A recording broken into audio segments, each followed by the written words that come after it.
Hello friends, welcome to my YouTube channel. और आज मैं आपके लिए लेकर आई हूँ कहानी बड़े भाई साहब, जिसे लिखा है मुंशी प्रेमचंद ने। तो चलिए दोस्तों, शुरू करते हैं कहानी को। मेरे भाई साहब मुझसे 5 साल बड़े थे, लेकिन 3 दर्जे आगे। उन्होंने भी उसी उम्र में पढ़ना शुरू किया जब मैंने शुरू किया, लेकिन तालीम जैसे महत्व के मामले में वह जल्दीबाजी से काम लेना पसंद ना करते थे। इस भवन की बुनियाद खूब मजबूत डालना चाहते थे, जिस पर आलीशान महल बन सके।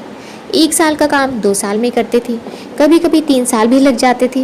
बुनियाद ही पुख्ता ना हो तो मकान कैसे पायदार बने। मैं छोटा था, वो बड़े थे।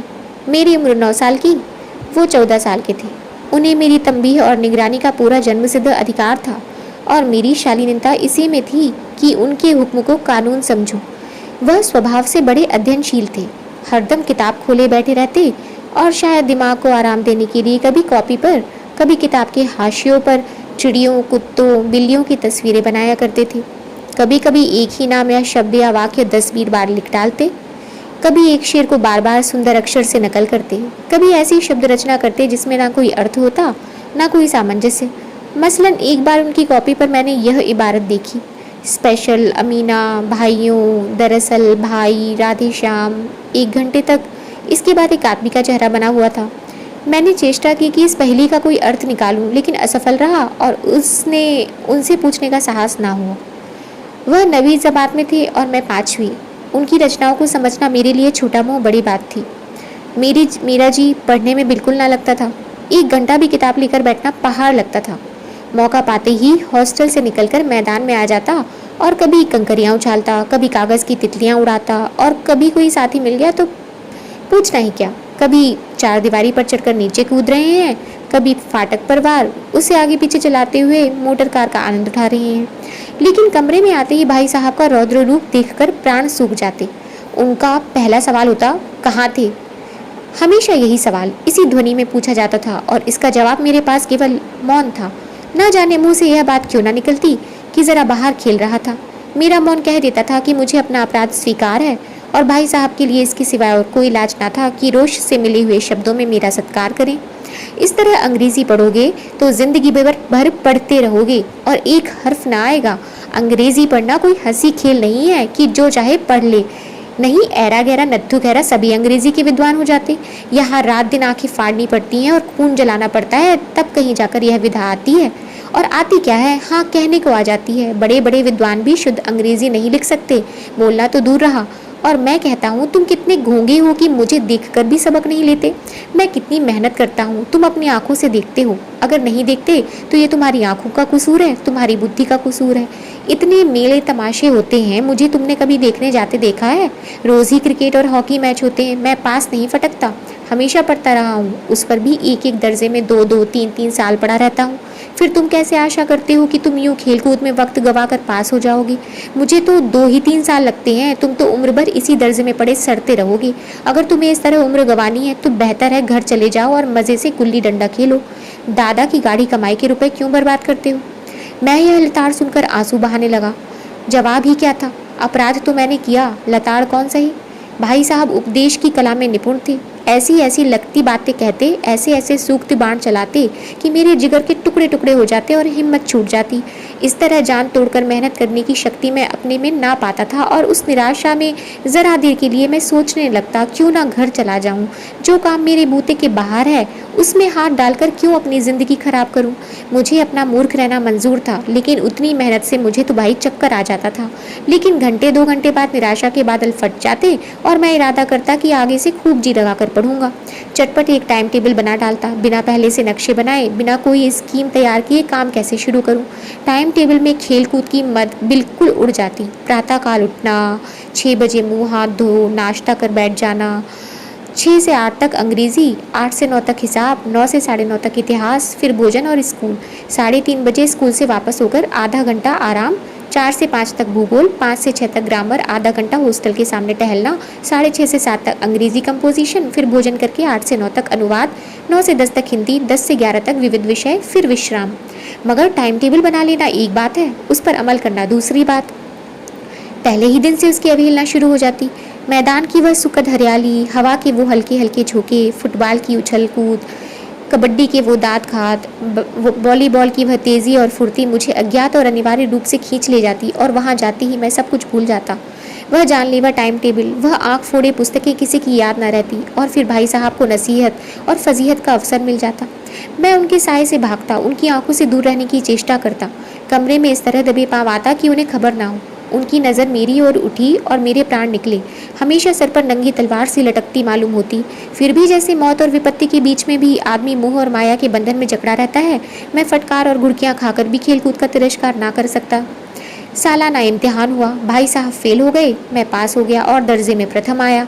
मेरे और उनके बीच में केवल 2 साल का अंतर रह गया। जी में आया भाई साहब को आड़े हाथों लूँ। आपकी वह घोर तपस्या कहाँ गई? मुझे देखिए, मज़े से खेलता भी रहा और दर्जे में अव्वल भी हूँ, लेकिन वो इतने दुखी और उदास थे कि मुझे उनसे दिल्ली हमदर्दी हुई और उनकी घाव पर नमक छिड़कने का विचार ही लज्जास्पद जान पड़ा। हाँ, अब मुझे अपने ऊपर कुछ अभिमान हुआ और आत्माभिमान भी बढ़ा। भाई साहब का वह रोब मुझ पर न रहा। आज़ादी से खेल कूद में शरीक होने लगा। दिल मजबूत था। अगर उन्होंने फिर मेरी फजीहत की तो साफ कह दूंगा, आपने अपना खून जलाकर कौन सा तीर मार लिया, मैं तो खेलते कूदते दर्जे में अव्वल आ गया। जवाब से यह हेकड़ी जताने का साहस ना होने पर भी मेरे ढंग से साफ जाहिर होता था कि भाई साहब का वो आतंक अब मुझ पर नहीं है। भाई साहब ने इसे भांप लिया। उनकी ससहत बुद्धि बड़ी तीव्र थी और एक दिन जब मैं भोर का सारा समय गुल्ली डंडे की भेंट करके ठीक भोजन के समय लौटा तो भाई साहब ने मानो तलवार खींच ली और मुझ पर टूट पड़े। देखता हूँ इस साल पास हो गए और दर्जे में अव्वल आ गई, तो तुम्हें दिमाग हो गया है। मगर भाईजान, घमंड तो बड़े बड़े का नहीं रहा। तुम्हारी क्या हस्ती है?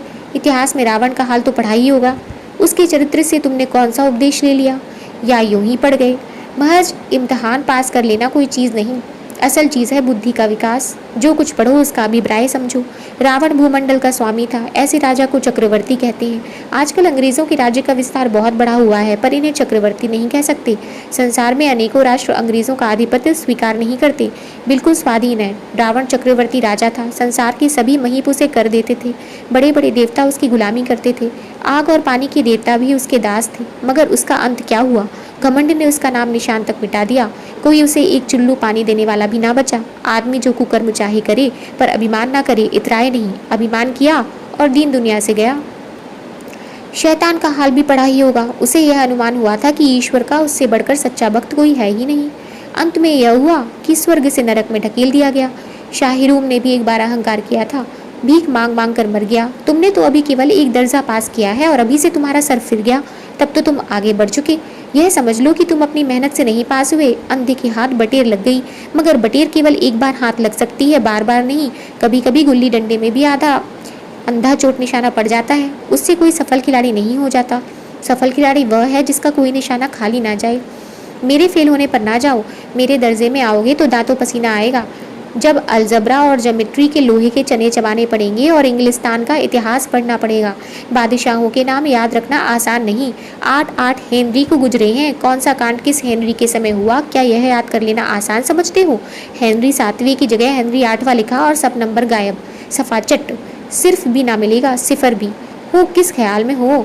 दर्जनों तो जेम्स हुए हैं, दर्जनों तो विलियम। कोड़ियों चार्ल्स दिमाग चक्कर खाने लगता है, आधी रोग हो जाता है। इन अभागों को नाम भी ना जुड़ते थे। एक ही नाम के पीछे 2 यम, तेयम, चहारम, पंचम लगाते चले गए। मुझसे पूछते तो 10 लाख नाम बता देता। और ज्योमेट्री तो बस खुदा की पनाह, अ ब ज की जगह आ जा बा लिख दिया और सारे नंबर कट गए। कोई इन निर्दयी मुम्तहनों से नहीं पूछता कि आखिर अ ब ज और आ जा ब में क्या फ़र्क है, और व्यर्थ की बात के लिए क्यों छात्रों का खून करते हो? दाल भात रोटी खाई या भात दाल रोटी, इसमें क्या रखा है? मगर इन परीक्षकों को क्या परवाह, वह तो वही देखते हैं जो पुस्तक में लिखा है। चाहते हैं कि लड़के अक्षर अक्षर रट डालें और इसी रटंत का नाम शिक्षा रख छोड़ा है। और आखिर इन बेसिर पैर की बातों के पढ़ने से क्या फ़ायदा? इस रेखा पर वह लंब गिरा दो तो आधार लंब से दुगना होगा। पूछिए इससे प्रयोजन? दुगना नहीं चौगुना हो जाए या आधा ही रहे, मेरी बला से। लेकिन परीक्षा में पास होना है तो ये सब खुराफात याद करनी पड़ेगी। कह दिया समय की पाबंदी पर एक निबंध लिखो जो 4 पन्नों से कम का ना हो। अब आप कॉपी सामने खोलें, कलम हाथ में लिए उसके नाम को रोइए। कौन नहीं जानता कि समय की पाबंदी बहुत अच्छी बात है। इससे आदमी के जीवन में संयम आ जाता है, दूसरों का उस पर स्नेह होने लगता है और उसके कारोबार में उन्नति होती है। जरा सी बात पर 4 पन्ने कैसे लिखें? जो बात एक वाक्य में कही जा सके उसे 4 पन्ने में लिखने की जरूरत क्या? मैं तो इसे हिमाकत समझता हूँ। यह तो समय की किफायत नहीं बल्कि उसका दुरुपयोग है कि व्यर्थ में किसी बात को ठूस दिया। हम चाहते हैं आदमी को जो कुछ कहना हो चटपट कह दे और अपनी राह ले, मगर नहीं, आपको 4 पन्ने रगड़ने पड़ेंगे, चाहे जैसे लिखें, और पन्ने भी पूरे फुल स्केल आकार के। यह छात्रों पर अत्याचार नहीं तो क्या है? अनर्थ तो ये है कि कहा जाता है संक्षेप में लिखो। समय की पाबंदी पर संक्षेप में एक निबंध लिखो जो 4 पन्नों से कम का ना हो। ठीक, संक्षेप में 4 पन्ने हुए, नहीं शायद 100-200 पन्ने लिखवाते। तेज भी दौड़िए और धीरे धीरे भी। है उल्टी बात या नहीं? बालक भी इतनी सी बात समझ सकता है, लेकिन इन अध्यापकों को इतनी तमीज भी नहीं। उस पर दावा है कि हम अध्यापक हैं। मेरे दर्जे में आओगे लाला तो ये सारे पापड़ बेलने पड़ेंगे और तब आटे दाल का भाव मालूम होगा। इस दर्जे में अव्वल आ गए हो, वो जमीन पर पाँव नहीं रखते, इसलिए मेरा कहना मानिए। लाख फेल हो गया हूँ लेकिन तुमसे बड़ा हूँ। संसार का मुझे तुमसे ज़्यादा अनुभव है। जो कुछ कहता हूँ उसे गिरह बांधिए, नहीं पछताएंगे। स्कूल का समय निकट था। नहीं, ईश्वर जाने यह उपदेशमाला कब समाप्त होती। भोजन आज मुझे निस्वाद सा लग रहा था। जब पास होने पर यह तिरस्कार हो रहा है तो फेल हो जाने पर तो शायद प्राण ही ले लिए जाए। भाई साहब ने अपने दर्जे की पढ़ाई का जो भयंकर चित्र खींचा था उसने मुझे भयभीत कर दिया। कैसे स्कूल छोड़कर घर नहीं भागा, यही ताज्जुब है। लेकिन इतने तिरस्कार पर भी पुस्तकों में मेरी अरुचि ज्यों की त्यों बनी रही। खेल कूद का कोई अवसर हाथ से ना जाने देता। पढ़ता भी था मगर बहुत कम, बस इतना कि रोज़ का टास्क पूरा हो जाए और दर्जे में जलील ना होना पड़े। अपने ऊपर जो विश्वास पैदा हुआ था वह फिर लुप्त हो गया और फिर चोरों का सा जीवन कटने लगा। फिर सालाना इम्तिहान हुआ और कुछ ऐसा संयोग हुआ कि मैं विफर पास हुआ और भाई साहब फिर फेल हो गए। मैंने बहुत मेहनत ना की पर ना जाने कैसे दर्जे में अव्वल आ गया। मुझे खुद अचरज हुआ। भाई साहब ने प्राणांतक परिश्रम किया था, कोर्स का एक एक शब्द चाट गए थे। 10 बजे रात तक इधर, 4 बजे भोर से उभर, 6 से 9:30 तक स्कूल जाने के पहले। मुद्रा कांतिहीन हो गई थी मगर बेचारे फेल हो गए। मुझे उन पर दया आती थी। नतीजा सुनाया गया तो वो रो पड़े और मैं भी रोने लगा। अपने पास होने वाली खुशी आधी हो गई। मैं भी फेल हो गया होता तो भाई साहब को इतना दुख ना होता, लेकिन विधि की बात कौन टाले। मेरे और भाई साहब के बीच में अब केवल एक दर्जे का अंतर रह गया था। मेरे मन में कुटिल भावना उदय हुई कि कहीं भाई साहब 1 साल और फेल हो जाएं तो मैं उनके बराबर हो जाऊं, फिर वह किस आधार पर मेरी फजीहत कर सकेंगे। लेकिन मैंने इस कमीने विचार को दिल से बलपूर्वक निकाल डाला। आखिर वह मुझे मेरे हित के विचार से ही तो डांटते हैं। मुझे उस वक्त अप्रिय लगता है अवश्य, मगर यह शायद उनके उपदेशों का ही असर है कि मैं दनादन पास होता जाता हूँ और इतने अच्छे नंबरों से। अब कि भाई साहब बहुत कुछ नर्म पड़ गए थे। कई बार मुझे डांटने का अवसर पाकर भी उन्होंने धीरज से काम लिया। शायद अब वह खुद समझने लगे थे कि मुझे डांटने का अधिकार उन्हें नहीं रहा, या रहा तो बहुत कम। मेरी स्वच्छंदता भी बढ़ी। मैं उनकी सहिष्णुता का अनुचित लाभ उठाने लगा।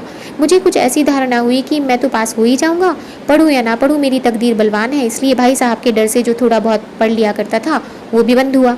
मुझे कनकौए उड़ाने का नया शौक पैदा हो गया था और अब सारा समय पतंगबाजी की भेंट हो जाता। फिर भी मैं भाई साहब का अदब करता था और उनकी नज़र बचाकर कनकौए उड़ाता था। मांझा देना, कन्ने बांधना, पतंग टूर्नामेंट की तैयारियां आदि समस्याएं अब गुप्त रूप से हल की जाती थी। भाई साहब को यह संदेह ना करने देना चाहता था कि उनका सम्मान और लिहाज मेरी नज़रों में कम हो गया है। एक दिन संध्या समय हॉस्टल से दूर मैं कनकौए लूटने बंतहाशा दौड़ा जा रहा था। आंखें आसमान की ओर थी और मन उस आकाशगामी पथिक की ओर जो मंद गति से झूमता पतन की ओर चला जा रहा था। मानो कोई आत्मा स्वर्ग से निकलकर विरक्त मन से नए संस्कार ग्रहण करने के लिए जा रही हो। बालकों की पूरी सेना लगे और झड़दार बंस के लिए उनका स्वागत करने को दौड़ी आ रही थी। किसी को अपने आगे पीछे की खबर ना थी। सभी मानो उस पतंग के साथ ही आकाश में उड़ रहे थे जहाँ सब कुछ समतल है, ना मोटर कारें हैं, ना ट्रैम, ना गाड़ियाँ। सहसा भाई साहब से मेरी मुठभेड़ हो गई जो शायद बाजार से लौट रहे थे। उन्होंने वही मेरा हाथ पकड़ लिया और उग्र भाव से बोले, इन बाजारी लौंडों के साथ ढेले के कनकौए के लिए दौड़ते तुम्हें शर्म नहीं आती? तुम्हें इसका भी कुछ लिहाज नहीं कि अब नीची जमात में नहीं हो बल्कि 8वीं जमात में आ गए हो और मुझसे केवल 1 दर्जा नीचे हो। आखिर आदमी को कुछ तो अपनी पोजीशन का ख्याल रखना चाहिए। एक ज़माना था कि लोग 8वां दर्जा पास करके नायब तहसीलदार हो जाते थे। मैं कितनी ही मिडलचियों को जानता हूँ जो आज अव्वल दर्जे के डिप्टी मजिस्ट्रेट या सुपरिटेंडेंट हैं। कितने ही 8वीं जमात वाले हमारे रीडर और समाचार पत्रों के संपादक हैं।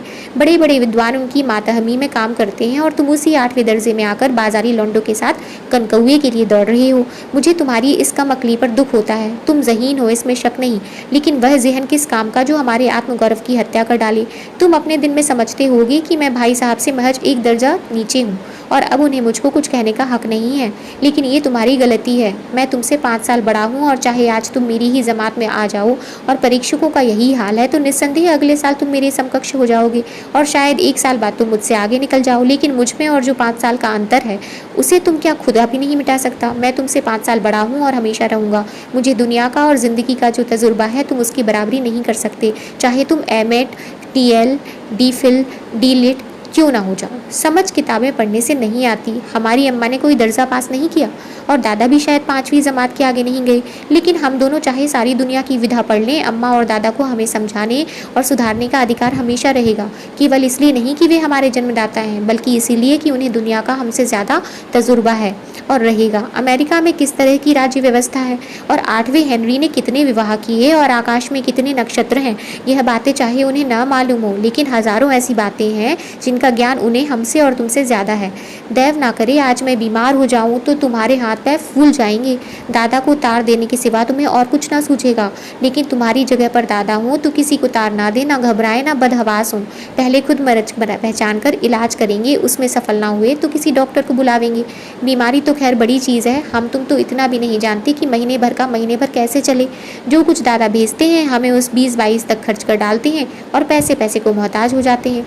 नाश्ता बंद हो जाता है, धोबी और नाई से मुंह चुराने लगते हैं, लेकिन जितना आज हम और तुम खर्च कर रहे हैं उसके आधे में दादा ने अपनी उम्र का बड़ा भाग इज्जत और नेकनामी के साथ निभाया है और एक कुटुंब का पालन किया है जिसमें सब मिलाकर 9 आदमी थे।